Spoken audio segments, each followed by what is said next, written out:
Dhe një nga gjërat më të bukura që ti më ke thënë ishte koncepti lobster effect, efekti aragostës. Një gjë e veçantë që lidhet me aragostën është fakti që aragosta kur rritet nuk arrin që, ose më saktë zhgualli vet, guacka vet nuk rritet bashkë me aragostën. Domethënë kur rritet aragosta fillon edhe ndjen një stres të madh sepse duhet dalë nga guacka që të vazhdoj rritjen dhe del nga guacka e vet dhe fillon ndërton një guackë të re me përmasa më të mëdha. Po kjo jep mundësinë që të rritet edhe të zhvillohet, po themi, më shumë.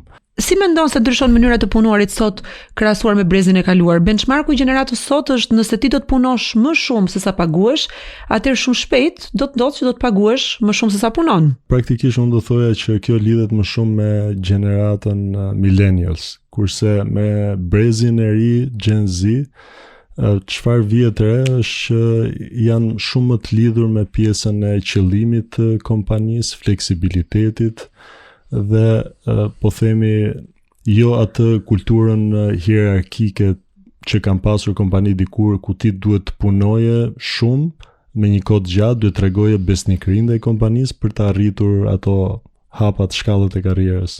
Subscribe në kanalin Klas Media në YouTube.